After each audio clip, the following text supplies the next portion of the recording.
Значи. Това е пеногенератора. Така. Това е компресора Така. с ресивъра. Това са два водосъдържателя по 150 литра, Да. като в тях става смесването на водата с пенообразователя. Първо се сипват 4 литра и половина или 5 в водосъдържателя, след което се долива с А водата откъде се напълва тук? Не, водата за тук. От тук. За тия и за двата? Да. А, те и двата имат сифони. Това е едно и също. Да. Така. Сипва се водата, като хубаво е бутилката да се обезвъздуши хубаво. Обезвъздушаването става така, като се напълни бутилката с вода, необходимото количество, от този кран започва да изтича пяна. В момента, в който свърши пяната и потече течност като вода, се затваря този кран, затваря се този кран и вече бутилката е готова за експлоатация. Да. По същия начин се процедира и с тази бутилка. Значи, или с тази може да се работи, или с тази. Просто това си просто готова смес, която си е тук и готова смес си е там. Да. И се работи с едната бутилка, за да не се прекъсва процеса. Зареждат се първоначално, когато се започва да се работи, се зареждат и двете. Като се работи с едната само. Само с едната. Свърши ли едната, приключва се към другата. Приключва се тази и процесът продължава. През останалото време се повтаря тази процедура с другата бутилка, за да може да се постигне. Самият пеногенератор, където става образуването на пяната, е ето тази тръба. Така, който смесва. Който образува... Значи от тук, под налягане 4 атмосфери и половина, по този мъркуч, излиза сместа, която е в бутилката. Да. А по този мъркуч от тук, от компресора влиза въздух. Вътре в пеногенератора. Аз работех с турбозол много време. Организирах... Да, смисъл... там е друго смесване, но ясно ми. Типажа... Значи след като е готова бутилката, самото пускане на пяната става само с този кран. От тези двата, по принцип, се пуска въздуха, един път да влезе въздуха вътре в бутилката, а от тук се пуска да почне да излиза сместа към пеногенератора, самия към тръбата. Сега, продължаваме. Пяната, това го разбрах. Така. Това е смесителя, в който се разбърква водата с цимента. И се получава циментовото мляко. Освен цимента няма ли друго нещо? Само това е. Пясък? Пясък може да се сложи, но аз не съм работил и не го препоръчвам, защото по-бързо се износва помпата. Значи това е само с цимент? Да. Цимент, вода и то, защото не хури, затова няма вероятност да се напуква като плотна маса. Няма никакво линейно разширение и свиване. Да.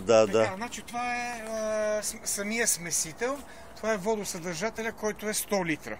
Аз съм си го направил тук с тези телове, за да се знае. Това са 20, 30, 40, 50, 60 до 100 литра горе. Това 100 литра? Да. Мерено е... Защото изглежда по-малко. Моя бойлер 80 изглежда.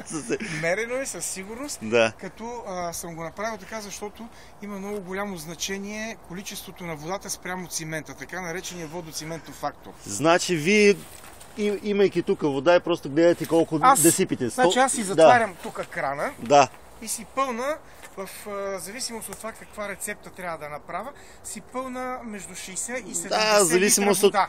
Какво е приложението на на пенобетона? Като си напълна 70 литра вода, примерно, през това време машината тук си върти вътре шнека.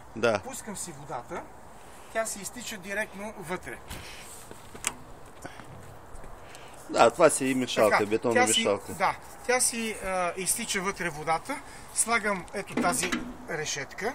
И чувалите, И се започва чувалите. По-удобно е да се работи с 25 кг-овите. Е по-лесно за вдигане. И за дигане, а и просто немецът е направил това бункерче малко. Като се сложи 50 кг-овата турба, трябва много да се внимава, да не пада навънка. Не, че не е падало. Не, по-удобно. Аз знам как... Така, след което получава се циментовото мляко, като се обърка цимента с водата, се идва тук. И се запусква вече... Пуска се и от тук по тази тръба вътре почва да влиза пяната. Като сместа вече е готова, Тя пяната влиза готова като пяна за бръснене. Като пяна за бръснене влиза и просто се обърква с цялата смес. Циментовото мляко, което е. Така, значи сместа се счита, че е готова, като се напълни ето до този ръб. Да. До този ръб. Да. Сега, за да се получи по-хубава и хомогенна смес, нали, за да се спазват параметрите на пенобетона, като тегло, особено като тегло, хубаво е смесителя има възможност да въртиш нека и в тази посока и в тази посока. Смисъл, трябва да си променят от време на време посоките, за да може да си обръщат материал. Хубаво да се смеси. Като се напълни първоначално там до ръба с пяната, хубаво е, нали, тогава се спира пяната. Точно така. Спира се пяната и се прави няколко кръгчета напред и назад, за да може, което се е натрупало ето тук, да може и то да влезе в сместа. Ако случайно падне малко сместа, просто се допълва пак отново един път. Просто се дръпва. Да. Така, след което, нали, сместа е готова. Нали, тук е затворен пеногенератора, тук всичко е. Така, аз сега ще си го отворя, защото искам да не ми се пукат крановете. Много ясно, да. Така, след което, нали, тази клапа тук, по принцип е затворена. Да. Тази клапа е затворена, за да не изтича сместа вътре в... При бъркането това трябва да е затворено, точно така. Смесва се това нещо. И това вече шнека подаваш като при турбозола с спирала вътре. Да, като тук тази помпа е такава шнекова, прави налягане. Да. И по този 40-метров маркуч може да се закара, значи аз съм качвал на 9-ти етаж, повече не ми се е налагало. Значи стига до 15 метра и нагоре става въпрос на лягането качва. Минимум. Давате като параметри да качи на 70 метра, но не ми се е налагало. И иначе проблем с шнека няма, работещ. Не, абсолютно. Как си... Да. Така, значи като се направи сместа, отваря се крана. Така. Сместа потича, от тук се пуска помпата. Тя също има напред и назад. Значи напред е в тази посока. Тук има един агренаж.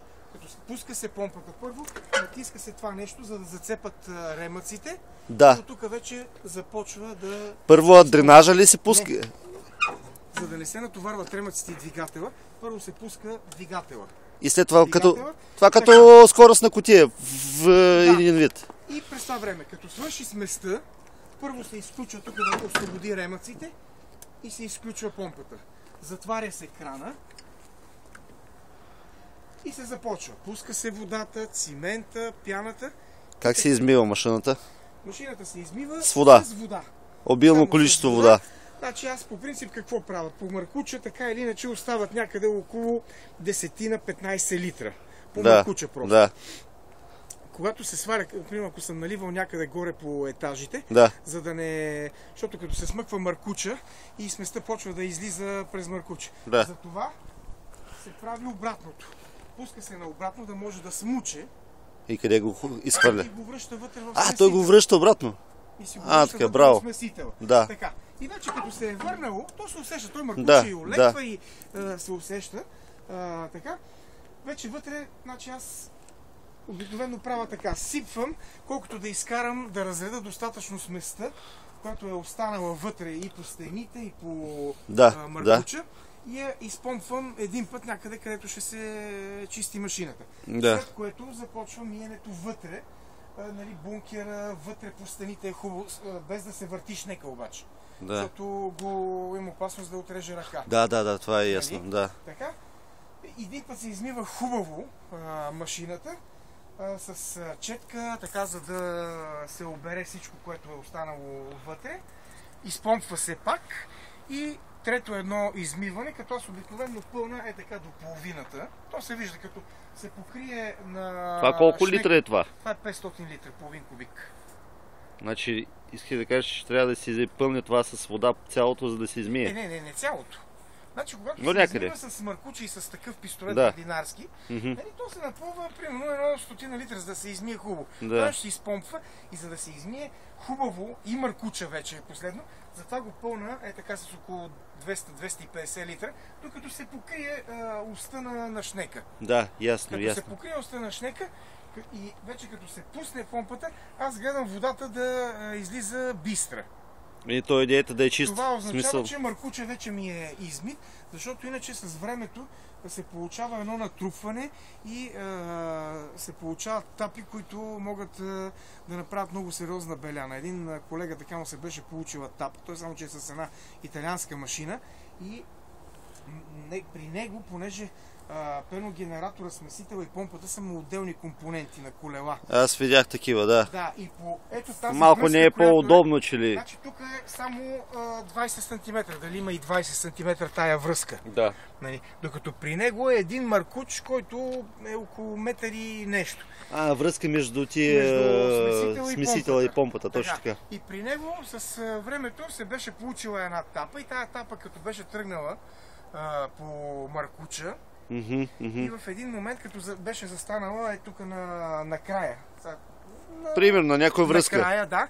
И това нещо може да дигне до 16 атмосфери. Това може да прибиеш. Така, и тази тапа в един момент като излетя, той ми го разказа, като е излетяла тапата и на крайника, който му е метален, е минала на 20 см от главата на един от работниците му. И за това е хубаво маркуча да се просто ясно. да потече бистра вода. Такива топки нямате, нали? Както при турбозола. Не се налага. Ние ползвахме значи, такова. Ако го напълним с вода и пусна, значи от тук водата стига до тук. Значи голямо налягане. налягане. Като се вкара в маркуча, значи на края на маркуча излиза някъде на може би около 2 метра, 2 метра и половина. Налягането е изключително сериозно. При турбозолите, там принципа е... Там не е много голямо налягане. Там е бутална помпа. Там е бутална помпа и тя за това трябва да се, защото те са там две бутала. Като на бетоновозите. Точно така, да. Бутална помпа и затова там трябва хубаво да се мине. Плюс това пясъка трябва с нещо да се избута. Тук е само чист бетон и затова. Добре, проявяват интерес към тази машина, защото в бая време вече я гледаме в сайта. Значи тази машина я пуснах, сега не мога да се сетя точно кога беше, края на август или началото на септември.